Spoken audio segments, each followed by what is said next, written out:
Nina and Brian. We have a special guest with us today. Nina, how's it going today, everyone? How are you? Good, good. Good morning. Yeah, thanks guys for having me. Yeah, absolutely. Yeah, today, first off, let's announce the winners from the PCA event. Are you guys excited to hear who won? Are you excited to hear who won? Yeah, let's lay it I'm on excited us. to hear who won. All right, so after we did the PCA event over in, where was that? Nashville, Tennessee. Jessica and Lisa with Xtream Coatings are the winners of the Venturi effect. Good job, guys. Congratulations! That's phenomenal. We're getting ready to start with their onboarding and move them into the Venturi effect. Uh, it's good. It's going to be a game changer for them and for their company. Let's see, Brian. Today we've got Nina with us, and both of us have already met Nina. She's pretty cool.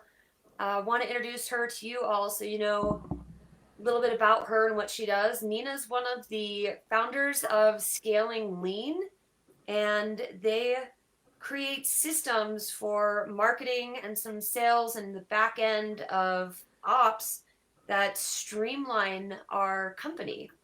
And since we talk about marketing a lot, and we're usually talking about the digital marketing aspect of it, we thought it would be valuable to talk a little bit about the systems and how they're actually intertwined. So, Nina, hello. Hey, how's it Take it going, away.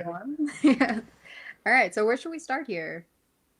Why don't you tell us a little bit about how implementing systems changed your business, like your personal business, and how that helped you scale? Yeah, for sure. So, just a little bit about me. I've had two companies now at this point. First one was called Creative Brand Framework. Second one is now called Scaling Lean. Because Scaling Lean was born because of systems and understanding that's actually what moves a business. The first one was a lot of front end marketing and teaching people how to do like marketing on social media. But when Jonathan, my business partner, and I realized that systems is actually what scales a business to 100,000, 200,000, 300,000 plus months, we had to bring it forward to our personal clients because I felt like we weren't doing the right thing, teaching only front end and telling people that they can grow and scale a business without the systems that we've developed. And it's been tremendous. Like we've been able to cut our team of 10 down to a team of three and have like the same functionality, same income, especially leveraging the systems and AI that we have in place now. But when it comes to our clients' businesses. We've worked with over 250 people at this point.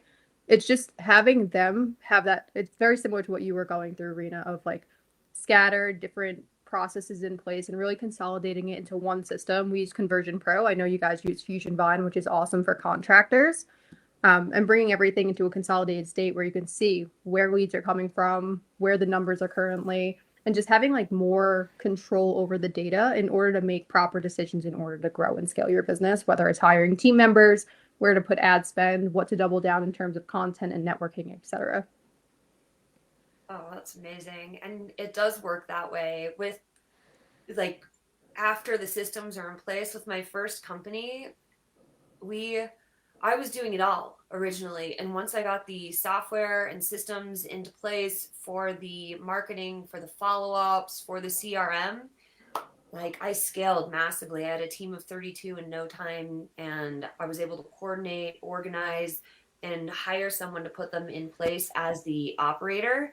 And then at that point, I was able to step out of the company, which was phenomenal for me, right? Mm-hmm. 4 years, 5 years in, having a complete system in place, and I wasn't even a big company. I wasn't like making uh, even a quarter mil a year or anything. I was very small, and it Mm-hmm. just it transformed everything for me. I think it's beautiful that you're helping companies with the scaling aspect and helping them systematize. Can you give some examples of a system that you've implemented and how it's worked either for you or one of your clients?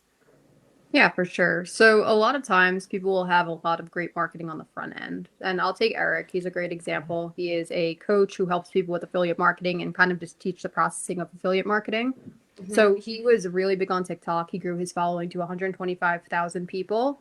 and was just pumping out content every day. He's a content creator by heart, right? He came from construction industry, got on social media, but he didn't have a system on the back end. So we started with him and he was at zero. So we helped him get to that like $20,000 to $30,000 per month mark where he was just like able to close deals from social media. But he was like, I really want to grow this thing.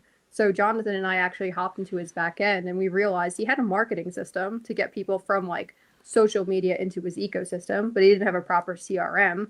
But then we built the entire sales system. So we built different funnels, we built follow-up processes, text messages, emails, etc. And then we were able to take him from like that $35,000, $40,000 mark to $115,000 in just for $115,000 months in just like 4 months of building the system and seeing what was working, troubleshooting, and getting inside of there. And just having like a proper buyer's journey from like first touch point of TikTok, getting them into the ecosystem, knowing what emails they're opening, kind of keep why we call our business scaling lean is we cut the shit that doesn't matter. Excuse my language, but it's like you could build like 15 different funnel systems. You don't want that. You want like one or two that really just are optimized, and then you could build from there. Where a lot of businesses is what I see, very similar to Eric. They were building just front end systems, and it was just like the funnel system. We didn't know where anything was like what was working. So we just like cut everything out, build one streamlined system, and then a secondary streamlined system to support that system. And then that was the sales process that was just in place was first touch point. He took care of this and we took care of the back end with all of automation. Talking one of my love languages. I personally am not the type of person who likes to build that stuff. I like to use it. Mm-hmm. It's like painful for me to have to build any of that out. So I'm grateful that people like you exist, Nina, and I can just use what's in place. And Brian, BK, like he's a systems SOP junkie over here as well. What's your take on it, Brian?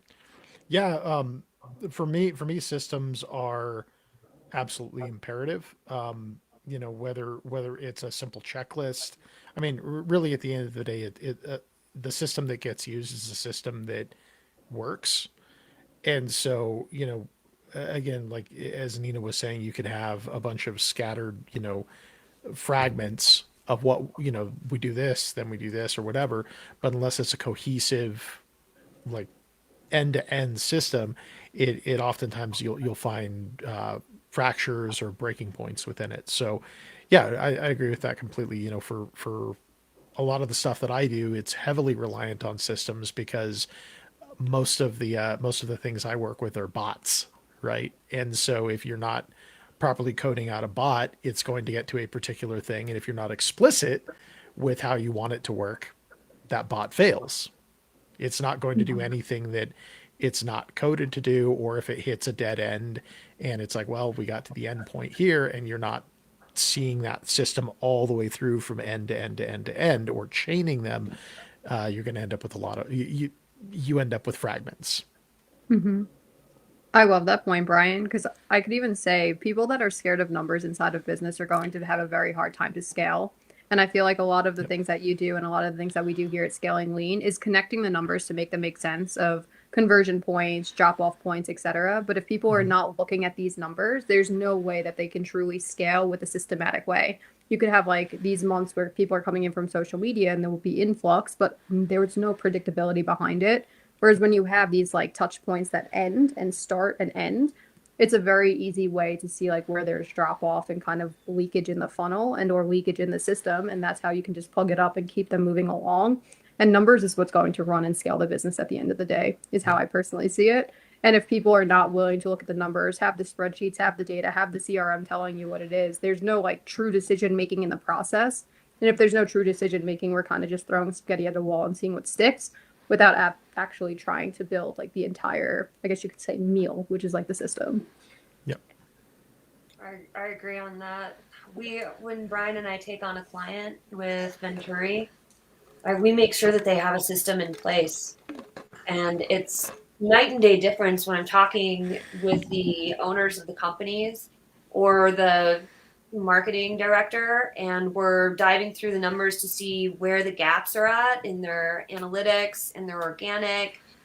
do a once over on the website just to look to see how it's tied in and what's coming in, what's converting and not converting. And if they don't have a system in place, even just from the digital marketing aspect of it, like we can't step them into the Venturi effect, because once their phone starts ringing, what are they going to do with all those leads? And it is throwing the spaghetti on the wall and seeing what sticks, but they're just going to be grabbing a couple of noodles here and there, and the rest of it's on the floor. And we want to create that plate to support it all and have it served rather than throwing up onto the wall. And I would even back that up a step before it's even we get this influx of clients that they don't even know what to do with. If you take that back a couple steps, even it's if you don't have a system in place or have a realistic offer to give to people, you're throwing spaghetti at the wall. I mean, at the end of the day, that's probably one of the biggest, most actionable things I can give to any of the people watching this is that Right. if you don't have a great offer, or if you don't have something that of actual value and substance, Mm-hmm. then you're already at a disadvantage. You know, if you're saying you're a plumber and our unique selling proposition, our unique touch point is that we have excellent customer service. Mm-hmm. Who cares? I mean, right? Like that is a not that's a non-competitive, non-issue that, clients look at and they're like, well, I would hope so. I hope you have great customer Mm-hmm. service.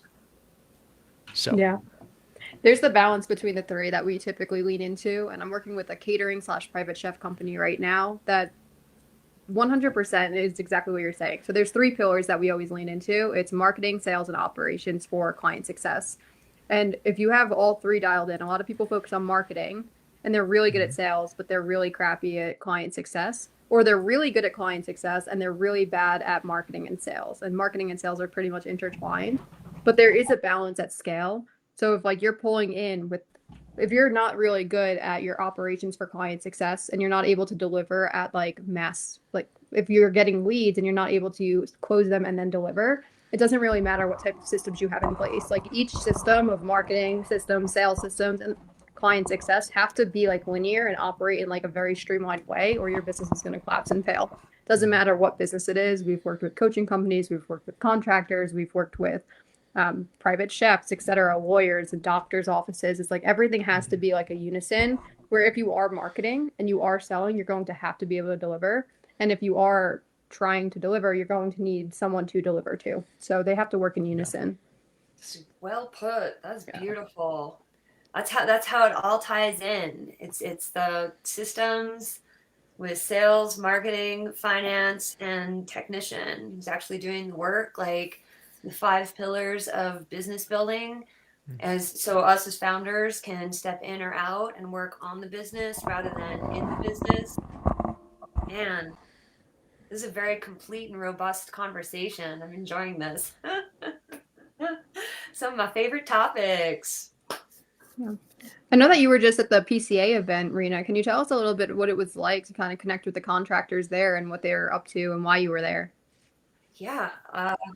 Oh, I love it. I love when I get invited to speak. The PCA, which is the Painting Contractors Association, just had their Women in Paint conference, and I was speaking about brand, like two brands, one reputation, and how we have our business brand and the brand signals that we send out digitally, and then how us as individuals, we're representing ourselves as individuals, but we're also representing the company, and how that affects the reviews for the company, how it affects every aspect. Like, do you do you wear uniforms? How's your follow up? The people who are in there representing you, what are they doing? What's their SOP? What's their process? Is there consistency within that for the company? Because that review that the client leaves at the end is going to affect the brand as a whole and the brand signals that are being sent out, which affects the marketing. And we dove into that for a while. It was so much fun. And we did it game show themed. Made a lot of powerful connections with some pretty mind-blowing female entrepreneurs, passionate, determined, leaning into scaling and growing their companies, to educating themselves. I felt at home. I usually feel at home at those types of events just because there's so many entrepreneurs there who are kind of in it. And by in it, I mean they get that there's an education gap and that they need to learn more. They're not solely relying on themselves and their own knowledge base. So they're at that point to where they're listening, and I know I'm able to add value through education and empower them to make better decisions. So it's great. I made a couple of really good friends while I was out there too, and good contacts as well. Yeah, thanks for asking. Awesome. Yep, yep. What else? What else do we have in the works right now? Brian, are you speaking anywhere soon? Uh, yeah, not soon. It'll be after the beginning of the year. So I'm speaking at SEO Rockstars in the Dallas Fort Worth area, and then after that I'll be in Saigon. That'll be So so cool. yeah, I'm looking forward to I'm a that. little envious. I want to go to Saigon. That sounds like fun. Yeah, that'll be fun. Nina, you just had an event that you did, your live event where you were teaching people about how to do the integrations. That was in Hmm. Scottsdale. How was that? Yeah, so Scaling Lead had our annual event, I think the end of September. We had a lot of things going on, but it was like I think September 26th, 27th, 28th around that weekend. And yeah, we had clients fly in from around the country. We had locals come in and we were just teaching like sales, marketing. We had a couple of guest speakers talking about AI and content on social media and how to build like automated systems on the front end to really tie into our back end since we're primarily focused on ads. It was a really cool event. We had a live workshop the second day. So anything that they learned on the first day, we were walking them through with leveraging AI in order to create a voice for themselves. We call it the co-pilot to really just spit out information and really have like good AI content and have like a robust marketing strategy where a lot of people aren't using AI correctly in the online space. And then how to tie that into your email marketing, your text marketing, your video sales letters, et cetera. Very similar to what the process that you guys went through recently with Scaling Lean. Yeah, and Nice. it's Very helpful. cool. Like all of the information has helped me organize and focus. What's your suggestion for companies? Because I know that we're talking about the systems and building it out, and that can be scary for a lot of different people who don't even maybe have something in place. What's your recommendation for, say, a business owner who's still in the earlier stage, still doing half a mil or less? And I mean, I'd do it even like from day one out of the gate, get these things in place. What's your suggestion for them and a good place to start? Yeah, so it really depends on, for one, get your offer dialed in, make sure that you're able to deliver if you're going to turn on marketing. That would be my first and foremost suggestion because a lot of people lean on paid advertising, but then they're not able to deliver. But if you are looking to grow, leads is the most important thing because you need cash inside of your business. So if you are under a half a mil per year, especially in your guys' space with contractors, the most important thing is to get that revenue up and making sure that you're able to deliver before you even build a system. A lot of people jump the gun with systems. I think that you can land a lot of clients and have a lot of just like make sure that people are answering the phones first and foremost. So if you have leads coming in, the leads are getting touched within the first 5 to 15 minutes, whether it's AI and or yourself answering the phone or a salesperson. And that's really all you need in order to scale to like your first million is how I see it. And then once you're in that like $1 million range, then you could really think about, okay, I need a sales system because of everything that I have done manually has been documented and now I can automate where a lot of people jump into automations right away, but they haven't done the manual work. So there's no like process that feels like it's working and you're testing through automation and you're losing a lot of like stake in the game is what I could say. Brian, I'd love for you to speak on that a little bit too, because I know that you might have a similar mindset. Yeah. So I actually get into automations fairly early in the system. So uh, Hmm. for me, we tend to jump into that pretty quickly, just because we leverage a lot of AI, a lot of bots, and then different automations like N8N and Make and things like that. Hmm. The one thing that I would say as well, in my experience working with businesses, is that once you hit that $1 million mark, Going from there to 5 million, you're going to hit another plateau, and then 5 million plus, you're going to Yep. hit yet another plateau. It's different issues. The up to 1 million, it's a revenue game, just like you were saying. It's get your revenue up, get your leads up, get consistent flow in there. When you're scaling from 1 million to 5 million, it's an entirely different ball game. You've got to have your systems, you have to have scale, you have to scale your teams out. Going from 5 plus million, you're going to yet again hit another thing. You're probably looking at diversification. You're looking at additional systems in place, and you do have to think at it once you hit that 5 mil plus mark. It's a different ball game than when you were playing at the up to 1 mil or 1 mil to 5 million. Completely agree. Yeah, 100% So. on that. It all shifts and changes. Mm-hmm. All right. Well, is there anything else that we want to touch on before we wrap it up here? If people wanted to get in touch with you, Nina, where would they go about doing that? Yeah, so I would say the best way to do that is by emailing the team at scaling-lean.com. Or you could just check out our website, which is scaling-lean.com. Or you could just hit me up on Instagram where it's Nina Brennan, ITSNINABRENNAN. So those are the best ways. Cool. Awesome. All right. Thanks, everybody. Sounds See you great. next week. Bye, Take care. everyone.